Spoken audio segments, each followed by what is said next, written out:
kuza kuri Kristo ni kimwe, ariko igice kikurikira nukugenda. Abambasaderi rero n'abantu baserukira ibihugu vyabo mu yandi makungu. Burya twebwe duserukira Yesu ngaha mw'isi, hanyuma umwambasaderi aza aravuga ubwiza bw'igihugu ciwe, ahamagarira abantu kuza kukiraba, akazana abashitsi mu gihugu ciwe. Burya niko twategerezwa gukora, tukavuga ubwiza bw'igihugu cacu co mwijuru, abantu bakakinyoteregwa, hanyuma bakagira inyota yo kuzocinjiramwo. Haleluya. Kandi tukagerageza nyene kubakwega.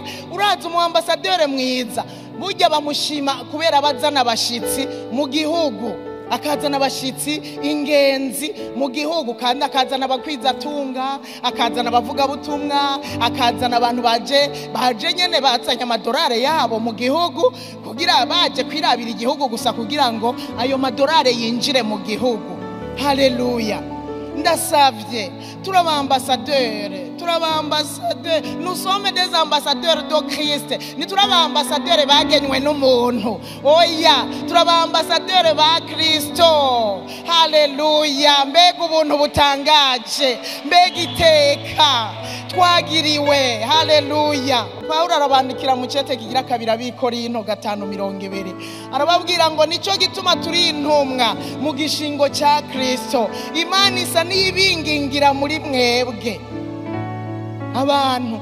Imana iringinga abantu mugabo biciye muri twebwe, turabinginga mu gishingo ca Kristo, nimuze mwuzure n'Imana. Ubwo nibwo butumwa bwiza dukwiye kugenda kuvuga. Nukuri ndabinginga muze mwuzure n'Imana, wewe ukagenda uzi kuri mu gishingo ca Kristo. Haleluya. Burya uzohura nawe arushe, aremerewe, nta kindi. Burya Imana iri kure yiwe, nta migenderanire n'Imana. Uramwinginga, ndakwinginga uze wiyuzuze n'Imana, uzogira amahoro, uzogira ituze mu mutima, uzogira umunezero. Haleluya.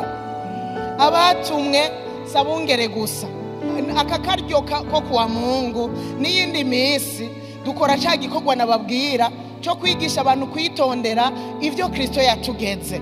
Nico gikorwa dukorera haa, inyigisho, ubutumwa bwiza nyene, mugabo nabwo nyene burimwo impanuro, burimwo gukomeza, burimwo gutera intege, burimwo no guhanura abantu kugira ngo bagende nkuko ndiko ndabikora.